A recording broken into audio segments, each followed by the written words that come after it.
이번 한 주 동안 22대 국회 입성에 성공한 화제의 당선인들 만나보는 시간 마련하고 있습니다. 오늘은 마지막 시간입니다. 지역의 20개 선거구 가운데 국민의힘 당선인은 단 3명. 그 가운데 한 분이시죠. 치열한 접전 끝에 서산 태안에서 처음으로 3선 의원이 된 성일종 당선인 오늘 스튜디오에 모셨습니다. 어서 오십시오. 반갑습니다. 네, 안녕하십니까. 네, 자 먼저 당선을 축하드리고요. 네, 그런데 국민의힘 당선인 모두 좀 비슷하시지 않을까 싶은데요. 이번 총선 결과를 놓고 보면은 당선의 기쁨도 잠시고 그 다음에 그 결과에 대해서 오늘 생각할 게 좀 많을 것 같습니다. 먼저 서산 태안에선 처음으로 3선 국회의원이 되신 만큼 우리 지역민들께 전하고 싶은 말씀이 있으실 것 같은데요. 네, 저희 지역에서는 연속해서 3선에 성공한 전례가 저는 없었지요. 네. 좀 건너뛰거나 네. 비례대표를 해서 3선은 된 적이 있어도 이번에 우리 참 서산과 네. 우리 태안의 여러 유권자 주민들께서 연속해서 대한민국과 지역을 위해서 일하라고 하는 참 많은 힘을 모아 주셨습니다. 이 자리를 빌어서 다시 한번 감사하다는 말씀 드리고요. 네. 앞으로 지역에 제가 약속했던 일들 착실히 챙기도록 하겠습니다.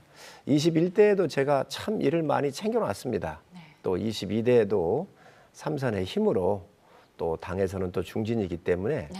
또 충청권에서는 3선이 저 혼자밖에 없어요. 네. 앞으로 저희 지역뿐만 아니라 우리 충청 지역 전체에 대한 여당의 의원이기 때문에 골고루 우리가 충청 지역 발전을 위해서 열심히 일하겠다는 말씀 드리고 다시 한번 우리 지역민들한테 3선의 영광을 안겨준 것에 대해서 감사하고 꼭 갖겠다는 말씀 드립니다. 네. 어떻게 보면은 말씀하신 것처럼 우리 지역구, 우리 충청 지역에서는 이 국힘이 3석을 가져갔기 때문에 연이어서 3선을 했다는 것 자체가 어떻게 보면 더 큰 의미가 있다고 볼 수가 있겠습니다. 그런데 늘 선거 때마다 이 충청 민심이 국민의 민심이다, 혹은 바로미터다 이런 얘기들을 많이 하지 않습니까? 이번 총선에서 드러난 충청의 민심, 어떻게 보면은 우리나라 전체의 민심으로 대표할 수 있을 텐데 어떻게 해석을 하셨습니까? 충청도가 참 어려운 지역이지요. 네. 대전 같은 경우, 세종 같은 경우도 이게 영남, 호남, 충청 또 기타 이렇게 있었을 때 25%씩 골고루 섞여져 있는 지역이에요. 네. 그리고 충청남도로 또 와서 보면 천안, 아산, 당진, 서산이 공업벨트로 되어 있는 지역에다가 보니까 네. 비교적 어려운 지역이지요. 네. 그런 면에서 보면 이 충청도의 힘이 나올 때에 네.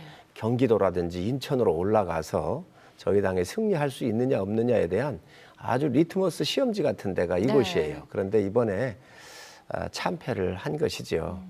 그 이야기는 뭐 쉽게 얘기를 해서 윤석열 정권에 대한 심판 아니겠습니까? 네. 그래서 앞으로 남아있는 3년 동안을 정신 차리고 국가를 잘 경영했으면 좋겠다라고 하는 우리 충청인들의 그 뜻이 담겨져 있지 않나 생각을 합니다. 네. 서산 태안 같은 경우에는 이제 보수세가 강한 지역이기 때문에 그 아무래도 처음에 활동을 할 당시에 아니면은 이 선거 운동을 할 당시에도 민심을 읽으실 때도 혹시 이번 선거가 좀 어려울 수 있겠다 이런 생각이 드시기도 하셨나요? 서산 태안이 보수세가 강한 곳은 아닙니다. 아, 그렇군요. 옛날에는 네. 신민당 때는 네. 다 야당만 아, 2명씩 뽑아냈었어요. 네. 보수 성향에서 국회의원 된 게 이제 그 전에는 네. 자민련 지역 정치를 네. 뽑았었고요. 이제 잠깐 하셨던 김재식 의원하고 그리고 제가 3선에 이제 오른 거거든요. 네. 저는 지역 주민들한테 그 말씀을 드렸었어요. 8년 전에 주말은 항상 지역에 있겠다. 네. 그래서 저는 지역을 토요일, 일요일을 해외 출장이거나 특별한 경우 이외에는 벗어나 본 적이 없습니다. 네. 그 지역에서 이렇게 함께 민원도 듣고 걷고 하면서 공약도 개발하고 많은 지역에 계신 분들하고 소통하고 여러 가지 일들을 함께 해왔었죠. 그런 것들이 이제 축적된 것이고요. 아무래도 이제 특히 태안 지역 같은 경우는 그동안 여러 가지가 낙후가 됐었는데 그 일하시는 걸 보면서 많은 힘을 몰아주셔서 참 이번에 다시 한번 3선의 영광을 안겨주신 많은 분들, 특히 태안 군민들한테 감사하고 있습니다. 자, 삼선 중진으로 국회 상임위원장 원내대표에 도전하겠다라는 뜻을 밝히셨거든요. 어떤 이유에서 이렇게 도전하겠다는 뜻을 밝히셨나요? 이제 3선이 되면 상임위원장을 네. 가게 되어 있고요. 그리고 이제 원내대표도 그 중에 상임위원장 중에 한 자리입니다. 네. 그런데 원내 사령탑이라고 하는 것은 국회의 모든 권한을 가지고 협상하고 결론을 내고 하는 자리잖아요. 네. 대한민국 중심에서 특히 여당 원내대표는 중요합니다. 그래서 이제 4년 동안 4분이 나오게 되어 있는데 임기가 1년씩이니까 여러 가지 당의 여건을 고려를 해서 제가 충청을 대표하는 3선이기 때문에 중요한 시점이 되면 네. 또 여러 가지 당내 의견들과 또 조율을 거쳐서 어느 시점인가는 제가 나가서 네.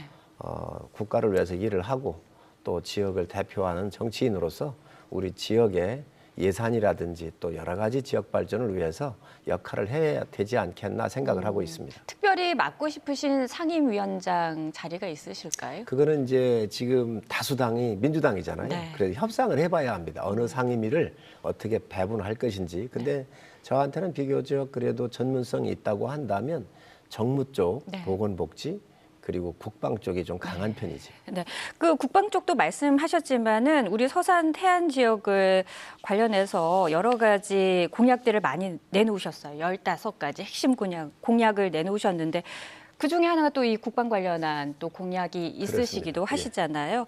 22대 국회에서는 어떤 공약을 최우선으로 내세우고 일하실 계획이신가요? 우리 태안과 서산에 보면 삼축을 좀 세워야 돼요. 네.